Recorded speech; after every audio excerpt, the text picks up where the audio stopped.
Anda? Baik. Saya absen terlebih dahulu ya Anda. Saya Pak Rasif, Bapak Andre Dasmu, Bapak Milarin Jani. Berarti hadir semua ya. Sampai nggak ada lagi yang Anda? bisa pada jiwa. Ada keterangannya? Oke. Semoga sedang ini bisa diberikan kesembuhan oleh Allah Subhanahu Wa Taala. Amin. Baik anak-anak semuanya, sebelum kita masuk ke materi kita pada siang ini, itu terkait dengan perkembangan Islam masa Khalifah Rasyidin. Nah, sebelumnya ada ingat nggak materi kita sebelumnya tentang apa? Hijrah Rasulullah Sallallahu Alaihi Wasallam. Nah, ada yang tahu nggak apa itu hijrah Rasulullah? Nah, jadi betul ya dibilang Ananda Nabi, hijrah Rasulullah itu perpindahan Nabi Muhammad Sallallahu Alaihi Wasallam dari Mekah ke Madinah. Berarti ingat ya. Mungkin sebelumnya anak-anak semua dikasih lah ya Bapak ya. Ada yang ingat nggak ke pertemuan keberapa Bapak masuk ke anak-anak semuanya? Pertemuan kedua, Pak. Pertemuan kedua, oke berarti ingat ya semua Bapak ya.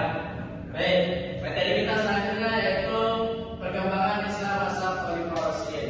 Nah, ini anak-anak semuanya mungkin tidak asing lagi terkait dengan Khalifah Rasyidin, yaitu sebagai pemimpin dalam suatu pemerintahan anak semuanya. Yang mana sebelum kita masuk ke materi, terlebih dahulu Bapak akan menyampaikan maksud dan tujuan kita untuk melaksanakan pembelajaran pada kali hari ini. Yang mana tujuan pembelajaran kita itu sangat memprioritaskan bagi pemahaman anak-anak semuanya. Jadi seperti yang Bapak bilang pada bahasanya, peserta didik dapat menganalisis proses pemilihan Khalifah Rasyidin. Yang mana itu Khalifah Abu Bakar Rasyidin. Yang kedua, peserta didik dapat menganalisis proses pemilihan Khalifah Umar bin Khattab. Dan peserta didik dapat menganalisis proses pemilihan Khalifah Umar Utsman bin Affan. Nah, untuk selanjutnya bisa Anda baca terkait dengan tujuan pembelajaran kita pada hari ini. Nah, sebelum kita masuk ke poin yang paling penting Anda, kita sepakati dulu bahwasanya pengertian Khalifah Rasyidin. Yang mana Khalifah Rasyidin? Sebelum Bapak menjelaskan, ada yang tahu nggak apa itu dimaksud dengan Khalifah Rasyidin Anda? Pemimpin, Pak. Ya, pemimpin yang betul ya. Jadi bahwasanya pemimpin itu sangat berpengaruh dalam kehidupan kita sehari-hari. Bahwasanya dalam suatu kepemimpinan itu harus memiliki kategori yaitu ketaatan dan bertanggung dalam suatu proses pemerintahan Anda semuanya.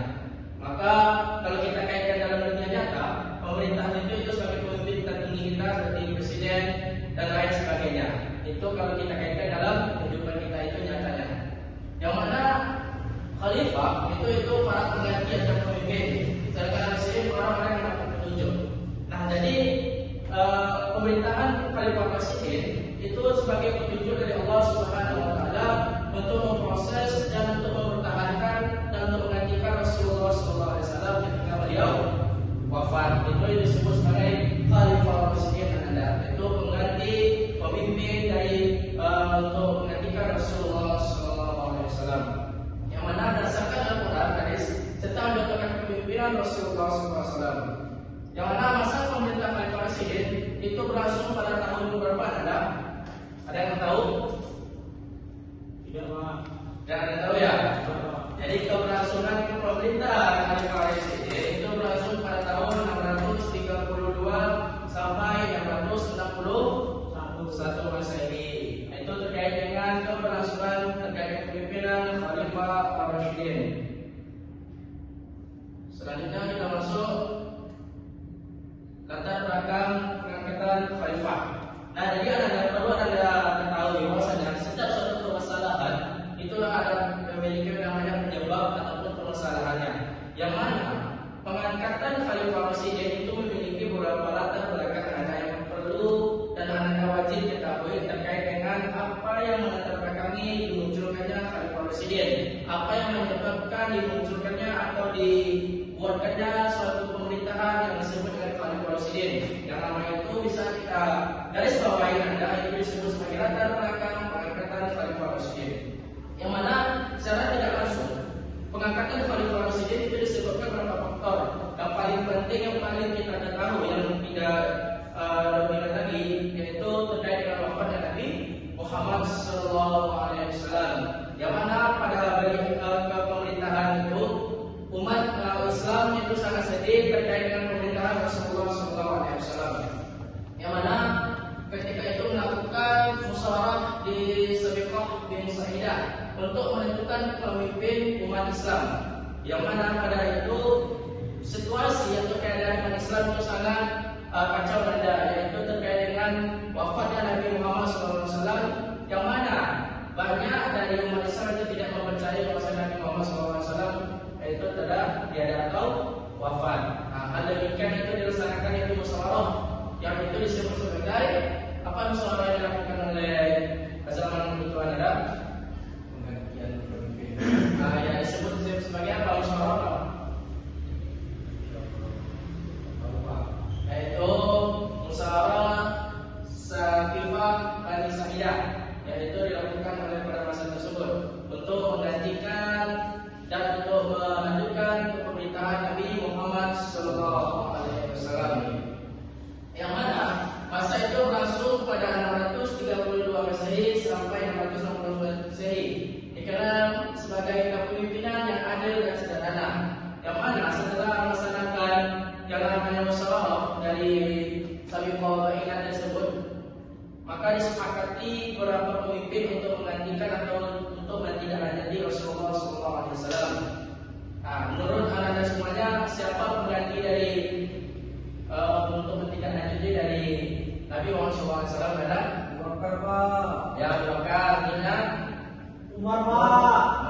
Selanjutnya Utsman, Pak. Anda Rasid. Ali, Pak. Ali. Oke, nanti anda semuanya sudah mulai paham yang terkait dengan kepemimpinan Khalifah Rasyidin. Nah, sebelum Bapak untuk melaksanakan atau untuk melanjuti terkait dengan kepemerintahan Abu Bakar. Nah, dari sini anda ada yang ditanya enggak terkait dengan latar belakang dari Khalifah tersebut? Tidak, Pak. Nanti paham ya. Pak. Nah, sebelum lanjut, tolong anda diperhatikan istilah-istilah yang ada dalam latar belakang tersebut terkait dengan musyawarah Sabiqah Bani Sa'idah.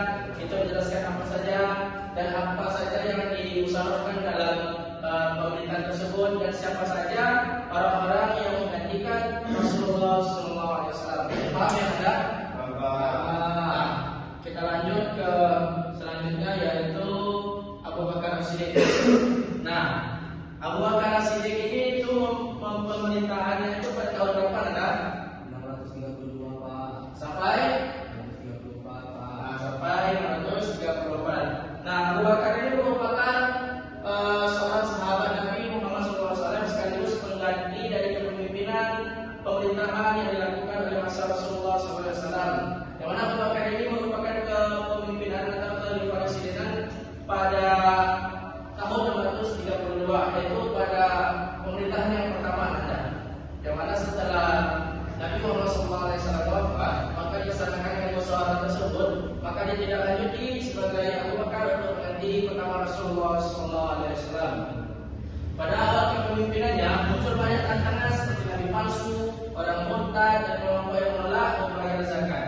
Hal tersebut itu sangat menggarisbawahi dan melatar belakangi bahwasanya Islam itu mulai kritis terkait dengan nabi palsu, pembayaran zakat, dan tidak mau yang namanya memeluk agama Islam yang ada. Nah, sebelum itu kalian tahu nggak siapa yang mengaku menjadi nabi palsu pada pemerintahan Abu Bakar? Ada? Betul. Musailamah Al-Kadzab. Musailamah Al-Kadzab itu pembohong besar anda, yang mana beliau itu mengaku sebagai nabi setelah Nabi Muhammad SAW. Yang mana pemerintahan Abu Bakar untuk memberantas dan menindaklanjuti terkait dengan kasus-kasus tersebut adalah, yang mana poin yang paling penting yang dilakukan pada pemerintahan Abu Bakar Siddiq itu ada 3 poin penting yang harus dilanjuti, yaitu pada masa Abu Bakar Siddiq itu 632 sampai 634, itu 2 tahun pemerintahan Abu Bakar itu memiliki yang namanya target dalam proses pemerintahannya, yaitu ada 3 target, yaitu perang Badar, itu memerangi kaum Muktab.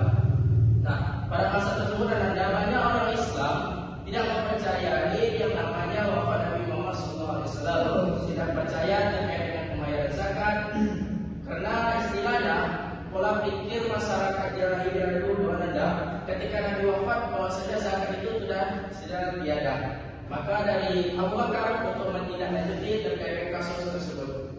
Selanjutnya itu menegakkan kewajiban zakat. Seperti yang Bapak bilang tadi bahwasanya ketika Nabi wafat, maka masyarakat tersebut berpikir bahwasanya zakat itu sudah tiada ada. Hal demikian itu sangat diperhatikan oleh pemerintahan Abu Bakar. Yang selanjutnya itu mengumpulkan ayat Al-Quran. Yang mana pada masa pemerintahan tersebut, ayat Al-Quran itu belum terstruktur atau belum tersusun secara rapi anda. Yang mana itu terkait dengan pengumpulan ayat-ayat Al-Quran.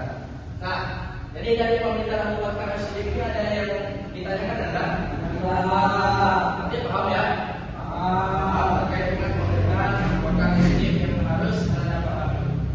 Nah, selanjutnya kita masuk ke pemerintahan Umar bin Khattab. Nah, sebelum Bapak menjelaskan terkait dengan pemerintahan Umar bin Khattab, ada yang tahu tak berapa lama Khalifah Umar bin Khattab itu menjabat sebagai khalifah? 10 tahun Pak. Ya betul, itu 10 tahun, 634 sampai 644 Masehi. Nah, itu merupakan sangat banyak dan lama dari masa Abu Bakar tersebut. Yang mana ketika beliau wafat, yaitu kepemimpinan Abu Bakar, nah itu dilanjutkan oleh namanya Umar bin Khattab. Ada yang tahu tak gelar ataupun istilah yang diberikan pada terkait dengan Umar bin Khattab tersebut? Siapa? Apa ada Andre? Singa pada pasir. Ya, singa pada pasir. Ada lagi? Al-Faruq Pak, berbeda antara yang hak dan yang batil. Bagus, tepuk tangan berkata. Sangat luar biasa ya. Jadi anda sudah paham terkait dengan istilah dari nama Umar bin Khattab, yaitu singa pada pasir.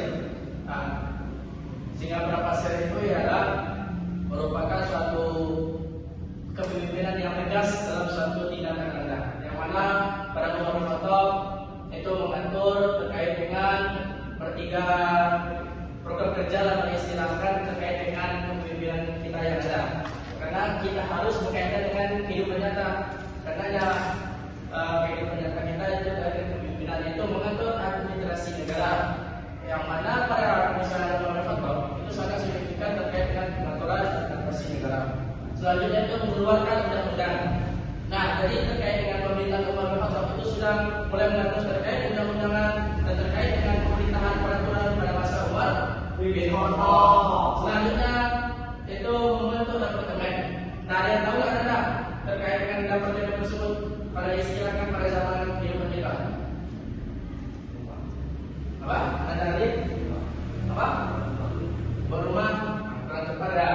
Membentuk departemen kalau kita istilahkan dalam administrasi negara itu membentuk kayak kabinet-kabinet kayak kita pada masa sekarang. Sistem pemerintahan. Sistem pemerintahan presiden, MPR itu membentuk yang namanya departemen.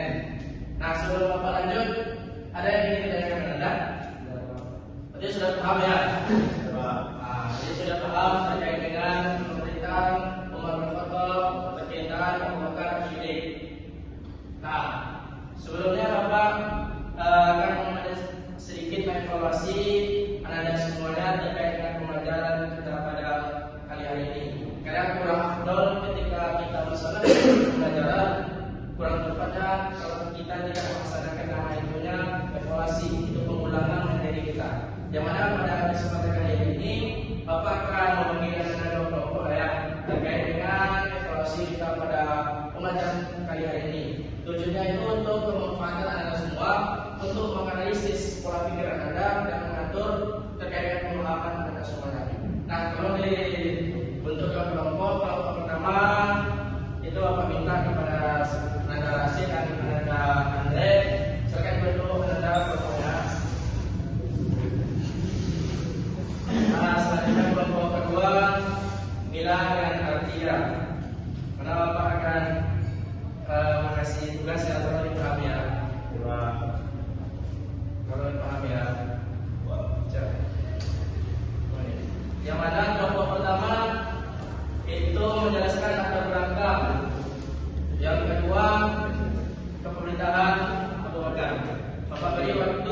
1 menit untuk menjawab dan mendiskusikannya tadi yang ada sebut.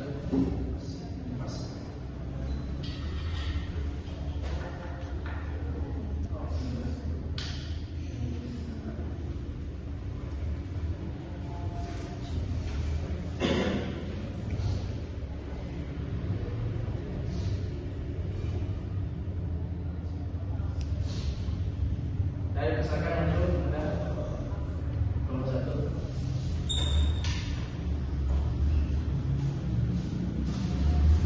Pak, Malaysia KTP nomor 1 ini presentasikan dari sisi kami Pak. Nah, ini dapat pertanyaan tentang menjelaskan latar belakang pengangkatan presiden. Jadi sudah saya sampaikan bahwasanya latar belakang pengangkatan presiden ini adalah pertama itu karena setelah wafatnya Rasulullah SAW, benar Rasulullah SAW ini adalah pemimpin manusia di seluruh dunia. Karena pemimpin manusia sudah tiada, maka umat berpikir untuk mengangkat pemimpin selanjutnya yang namanya Khalifah Presiden. Nah, lalu latar belakang selanjutnya adalah jika seandainya tidak diangkat pemimpin Islam, takutkan umat Islam akan terpecah belah dan akan meninggalkan syariat Islam yang sudah ditetapkan oleh Rasul sebelumnya.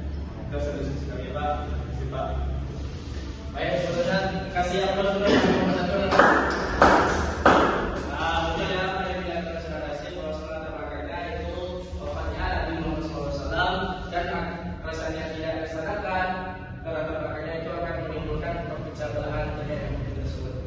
Selanjutnya nomor 2 silakan.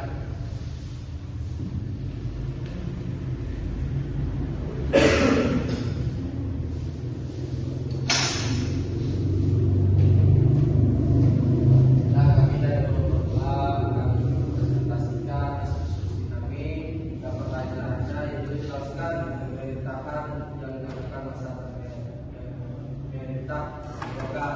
Jadi yang dilakukan oleh Abu Bakar ketika itu yaitu memerangi kaum Mu'tah, yaitu dari sebenarnya perang wanita. Yang kedua adalah di zaman Abu Bakar itu yaitu pengumpulan Al-Quran, yang mana Al-Quran itu masih berada di pelepah kurma, masih ada di kulit pohon. Nah, mungkin sekian Pak kami. Waalaikumsalam. Saya betul ya tadi katakan oleh kelompok 2 terkait dengan pemerintahan yang pertama yaitu Abu Bakar, yaitu yang pertama itu berapa itu ada mengalami pemerintahan. Terima kasih apresiasi saudara. Baik, mungkin itu ya pembelajaran kita pada kesempatan kali ini Anda. Semoga apa yang Bapak sampaikan itu bisa Anda amalkan dalam kehidupan Anda sehari-hari. Yang mana mari kita simpulkan bersama Anda yaitu terkait dengan Khalifah Rasyidin pemimpin dan pengganti Rasulullah SAW. Mungkin itu saja yang Bapak sampaikan Anda, semoga bermanfaat para Anda semuanya. Yakin usaha sampai. Bapak Sudaim, wassalamualaikum warahmatullahi wabarakatuh. Waalaikumsalam.